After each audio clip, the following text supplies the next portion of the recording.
In South Korea, thousands of teenagers wake up every day and spend more time studying than most people spend being awake. It's an intense lifestyle, and many outsiders look at these students in awe, wondering how they manage to stay so productive. However, the reality is quite different. Many of them just want to escape school and join an esports team. Some even skip showering entirely. And their go-to productivity trick is drinking an iced Americano between every subject. So what's their secret to always being productive? Now, what I've discovered is that productivity is actually a cycle, and it looks like this. Let's say you get motivated.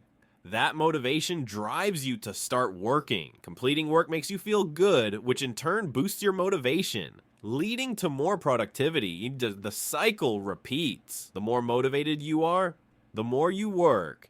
The more you work, the more motivated you become. So every time you think about productivity, just remember this cycle.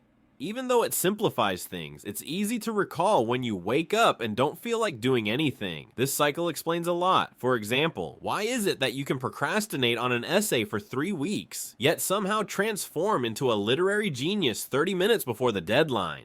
It's because at that moment, your motivation spikes, making the cycle accelerate. Suddenly, distractions, tiredness, and boredom are no longer obstacles. It also explains why having a to-do list increases productivity. Every time you check off a task, your brain registers it as an accomplishment. That success gives you a small boost of motivation, which makes you eager to tackle the next item on your list. That's why highly productive people rely on detailed to-do lists.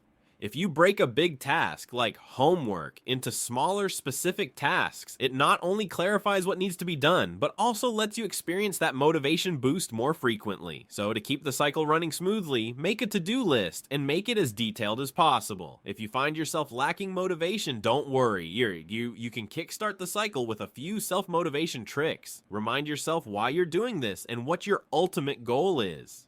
Think about what you enjoy about your work. Challenge yourself to see how much you can accomplish in an hour, treating it like an urgent deadline. Incorporate work into a daily habit by making it part of a bigger routine. For example, if you have a morning routine of waking up, showering, and having breakfast, add a work session to it. Eventually, skipping work will feel unnatural. And here's an important insight. You don't always have to start with motivation.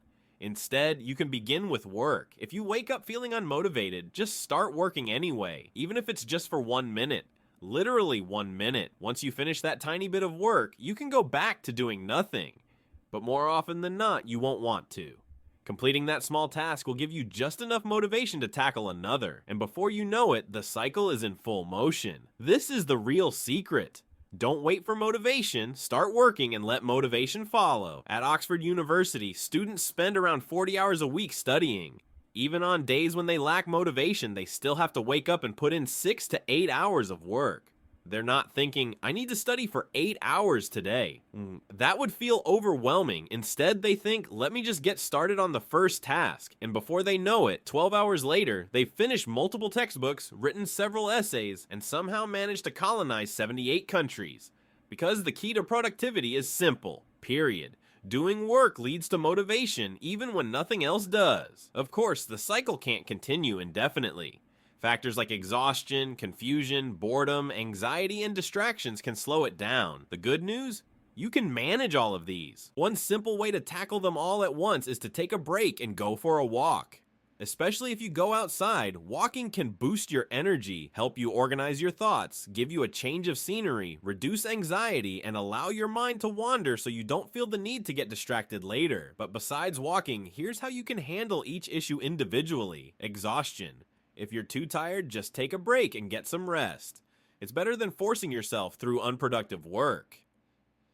Confusion. If you're stuck, ask yourself, what exactly am I struggling with? Breaking down the problem into smaller parts can help you move forward. Boredom. As a surprisingly effective trick is changing your workspace or even just facing a different direction. Working from an unusual spot might feel strange, but it makes things more interesting. Anxiety. Ask yourself key questions. Why am I anxious? Is this fear reasonable? Will this matter in the long run? Right? What's within my control?